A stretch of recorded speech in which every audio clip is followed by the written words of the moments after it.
This riot had taken the form of one student throwing a bottle of urine through the window. They proceeded to get into fistfights, and the students were indignant indeed at the professors for even daring to confront them. My name is Ann Lucas. I'm a senior historian at Monticello, and I'm a graduate of the University of Virginia. My name is Aaron Ojalvo, and I also attended the University of Virginia. This is our podcast in the horse of Cumin events. In the horse of Cumin events. Take two.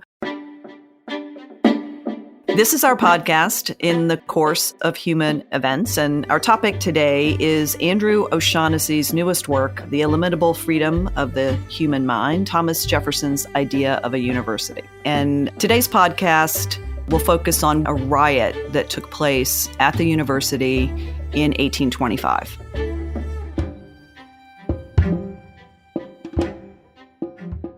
My name is Andrew O'Shaughnessy. I am the Vice President of the Thomas Jefferson Foundation at Monticello, Saunders Director of the Robert H. Smith International Center for Jefferson Studies, and also a professor at the University of Virginia. The final chapter of my book opens with Jefferson weeping. It's especially dramatic. This took place in the Rotunda, which is the loveliest and largest of all the buildings at the University of Virginia. And Jefferson was weeping in front of all of the students, in front of all of the faculty, and in front of the Board of Visitors, who were the governing board of the university. And the reason that he was weeping is because there had been a student unrest and riotous behavior just a couple of days earlier. And this riot had taken the form of one student throwing a bottle of urine through the window of one of the pavilions in the house of George Long, a professor of classical literature and history. The students proceeded to get into fistfights with two other professors. One of these was George Tucker, a very interesting man. He wrote the first science fiction novel in America. He was certainly no weakling and ripped the shirt of one of the students before the guy got away. He was with another professor, John Patton Emmett. The two of them had been sitting, talking together when they'd heard all the commotion on the grounds. They found the students disguised in masks. That was very popular in the period. It conformed with the Southern honor code. The main thing with honor was not necessarily that you be a good chivalrous individual, but that you should appear to behave in a very civilized way. And if you did indeed not do so, you should disguise yourself and not get caught. Honor was all about maintaining your reputation. And it was an obsessive issue among male Southerners. The best way to think about it would be like modern-day gangs. If you insulted one of them, they would regard it as a matter of honor to fight a duel. And the students were indignant indeed at the professors for even daring to confront them. The disciplinary problems at UVA started almost immediately with the arrival of students. But that being said, I think there was a lot of what Andrew called strict and sometimes petty rules for the students to resent. He noted that when they arrived on grounds, they had to turn in their money to the provost and then accept it back in the form of a weekly allowance. They were prohibited from drinking and smoking and gambling. They had to be in bed by 9. They were expected to wear uniforms. They were expected to attend their first lectures at 5:30 in the morning. So the earliest students were the sons of plantation owners. They were the sons of wealthy merchants, and they were really part of a culture of entitlement. And being at the University of Virginia was, for them, part of a status system, and it encouraged in some ways some of this poor behavior. What was interesting to me is that any time that their insubordination is called out, the students throw tantrums. They put out petitions where they assert what they call the irreproachable character of the guilty parties. Eventually, 14 students came forward, and when they came forward, Jefferson stopped crying and became very angry because it turned out that the student leader was someone called Wilson Miles Carey, Jefferson's great-grandnephew. Carey had already been removed from 2 previous colleges, William and Mary and Hampden Sydney. He had a drinking problem, so it was one of his own relatives who'd led the riots, and Jefferson was incensed. It's not surprising that he was distraught at the student unrest because he had devoted the last 10 years of his life to what he admitted was an obsession. As the son of a surveyor, he personally surveyed the ground on which the university would stand. As a lawyer, he wrote all the bills that created the university. As a self-trained architect, he designed the buildings and supervised the construction. As a politician, he really thought through the political strategy of creating the university. As an intellectual, he designed the curriculum and set out the criteria for selecting the faculty. As a bibliophile, he chose the books for the libraries, and he would invite every student up to Monticello, usually in groups of 3 to 7 on a Sunday evening. He would show them the original draft of the Declaration of Independence and give anecdotes about some of the leading members of the revolutionary generation, such as George Washington and Benjamin Franklin. He was engaged in every aspect of conceiving the university, as a result of which it was often simply known as Mr. Jefferson's University. He could really be obsessive in the way that he managed the world around him. Think about the fact that he recorded the wind direction, the temperature, the precipitation, the humidity, the atmospheric pressure every day, twice a day for 40 years. So I don't think that it's surprising that he felt a need to oversee every detail of the founding of UVA, from the architecture to choosing the books. The riot was, I can imagine, an incredible disappointment at the end of a long life. And it was at a time when he is fearful of his legacy. He is desperately aware that his finances are in complete ruin. The university being the hobby of his old age, there's a lot riding on its success. When the riots break out, you start seeing these stories cropping up in Washington, D.C. and Richmond that sort of attack the university. People are talking about the students being in an absolute state of insurrection, and rumors going around that they're tearing down houses in Charlottesville and that the whole institution had come to an end. I think that put Jefferson in a really difficult place. He was devastated, and like you said, he was embarrassed. It is absolutely uncharacteristic for Jefferson to show emotion openly. Much has been made of his sort of acknowledgement of various losses through his life in a very seemingly analytical way, to write about it, to be very internal about it, to catalog loss, not to express emotion. And so the fact that he bursts into tears, I think, reveals the depth of his despair and all that was riding on the success of the university for him. And that sort of desperation very quickly turns to anger when he finds out that a member of his own family was involved in leading the riots. I mean, he becomes furious. It would be the ultimate act of betrayal by a family member. And Andrew makes the point that the idea of being a patriarch was very important to him in how he saw himself in relation to his family, to the enslaved community at Monticello, and also the university. He really thought that there was going to be this patriarchal relationship where students could look to him and to faculty members as father figures. And I think that's part of why he was so disappointed with the misbehavior of students when the university opened, because it just did not pan out that way during Jefferson's lifetime. That kind of father-son relationship was not the dynamic that was going on. The University of Virginia was very demanding. It had the longest semesters of any university. They broke off just for a week or so over Christmas with virtually no summer holiday except on the date of the 4th of July. And this was actually one of the legitimate grievances of the students. It was one of the first universities in America, if not the first, to introduce an exam system, making the requirements very demanding.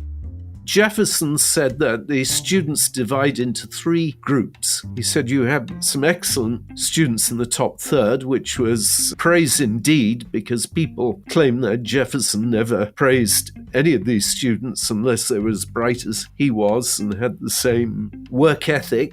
He said another third were solid, and then he said finally the other third were idle ramblers incapable of application. I don't think that Jefferson could wrap his head around the mindset of these students. He would work as many as 15 hours a day during his time at William & Mary. He'd study till 2 o'clock in the morning and then wake up at dawn. And when the university opened, it had the longest terms and the shortest vacations of any school in the country.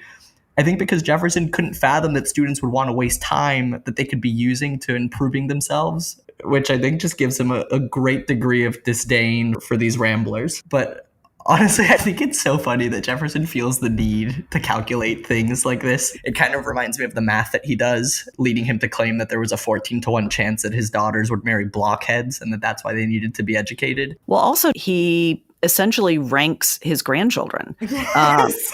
And he has decided that Anne Carey Randolph, the eldest, is great. She's fantastic as a gardener. Thomas Jefferson Randolph is next, and he's pretty good too. But Randolph has his portrait made, and Jefferson is very open about the fact that Randolph's portrait will never hang above the second tier in the parlor at Monticello. So he will not ascend to the highest tier, which is reserved for Bacon, Locke, Newton, Franklin, and others of that ilk. And then comes the third one, and that is Ellen Wales Randolph. And he makes this decision at age 3 that she's got it. She's smart. And he treats her differently. So it just gives you some insight into the way his mind works, that he would divide his students into thirds. That's how he operated. We've tended to caricature the students at the university as though they were all just gambling, smoking, drinking. It's often treated as almost a source of pride, or at least a source of fun, the hijinks of the early period of student life. More recently, people have suggested that it was a reflection of the entitlement that went with the children of slave owners and growing up on plantations in which they could play the role of mini tyrants. But I was interested in this and I tried to investigate a bit further. And actually, Harvard was far more riotous in the same period than the University of Virginia. And they had virtually no Southern students. And so my thought is that there were more reasons as to why this event occurred. I see it as part of the larger problem in America at the time with student insurrections, the breakdown of authority with the American Revolution. Jefferson went to great lengths to appoint what he wanted to be the best faculty in America. He paid them the highest salaries outside of Harvard. Only one of the first 8 professors was American-born, and that, I think, was also part of the problem. These faculty were European and much more used to a hierarchical world. They tended to be disciplinarians, and the students, therefore, in their complaints, specifically spoke of what they called the damned European professors.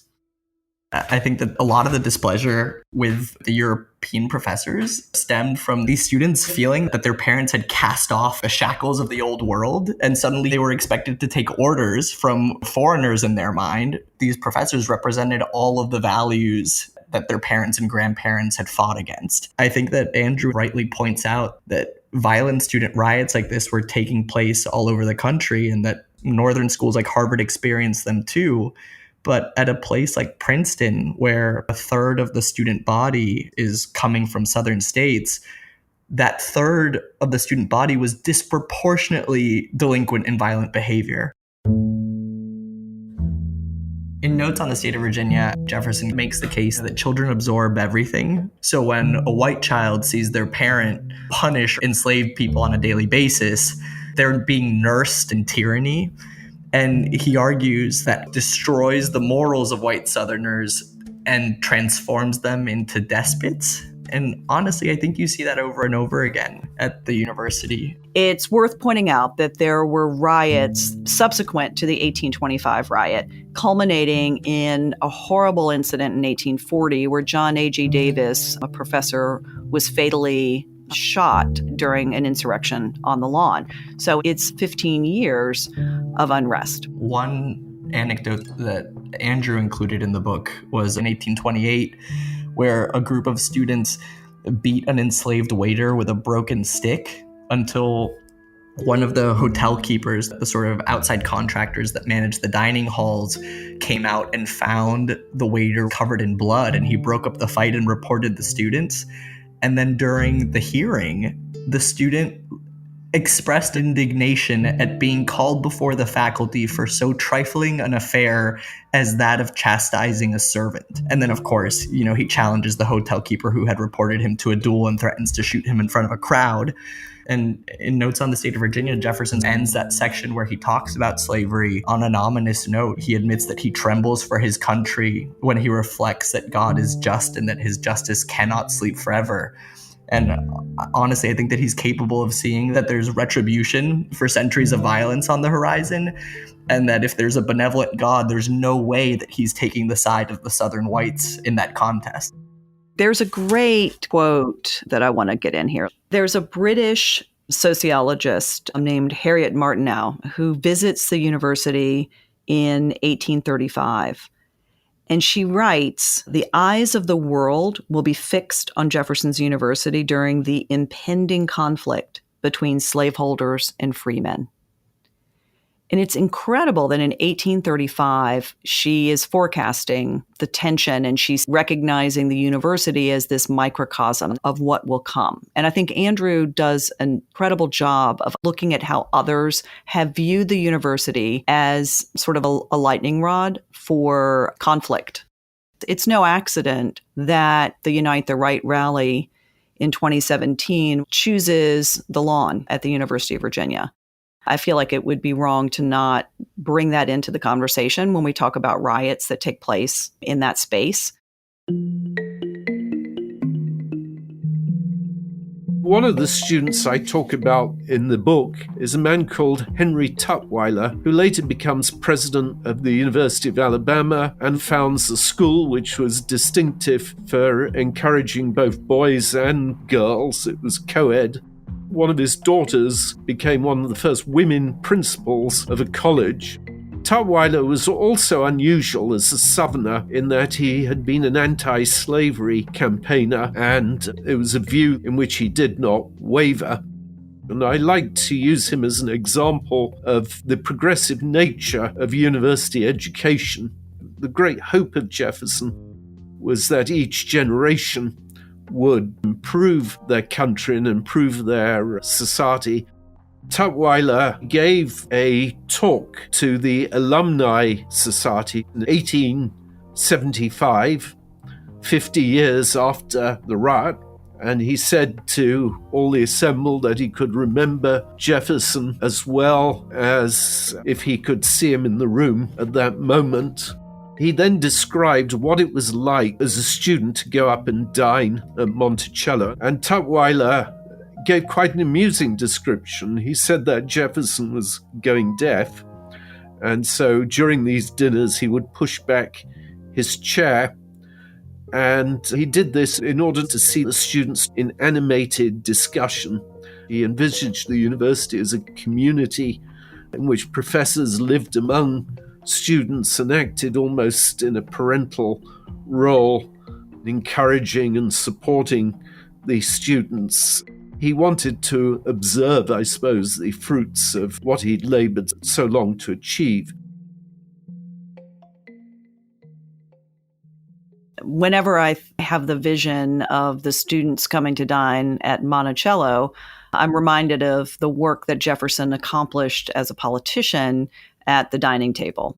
He excels in creating an atmosphere where conversation is the most important aspect of the meal. And the fact that Jefferson tipped himself back in his chair so that the students could speak freely to one another without having to raise their voices for him because his hearing is failing, and the joy that he takes in watching them have those conversations, that's ultimately what the dining room at Monticello was designed to do. That entire space exists to create those sort of heady intellectual conversations. Jefferson thought that education was vital for the success of republicanism. People had to be educated to vote in their best interests so that they could hold those in power accountable. One of the places where you really see Jefferson's vision for education is in his unsuccessful bill for the more general diffusion of knowledge. He essentially sets up a system where every white child in Virginia, both boys and girls, would receive a minimum of 3 years of education. And then the best male student from each one of those schools would be invited to attend a county-wide grammar school. And then the very best student from each one of those would receive a scholarship to attend a central university at no cost. And I think that that rigorous selection process doesn't create much of an opportunity for a poor, disadvantaged student. But Jefferson saw it as an opportunity to, I think he said something like, rake the diamonds from the rubbish. He thought that this was a way of keeping that natural talent that a poor student might have from going to waste. I feel like he would bring up this bill over and over again over the course of the next 40 years, and every time it's just shot down. Andrew quotes Annette Gordon Reed in one of his chapters as saying that Jefferson's vision of equality was not all-inclusive, but it was transformative. And I think you could modify that statement to say that Jefferson's vision of education was also not all-inclusive, but it was transformative. That's exactly it. What is remarkable is that Jefferson's ideas for a university had a huge impact on higher education generally in America. I'll just give you a couple of examples.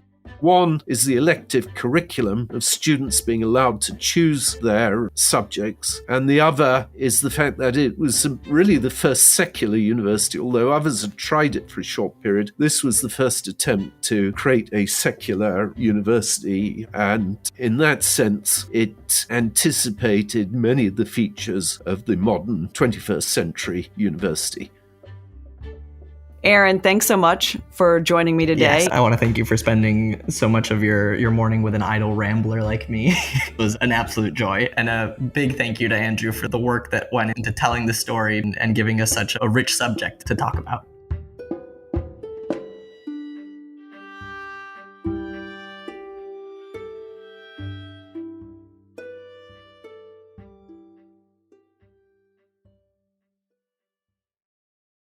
If you'd like to buy a copy of Andrew's book or want to know more about this story and the creation of the University of Virginia, go to monticello.org/UVA book.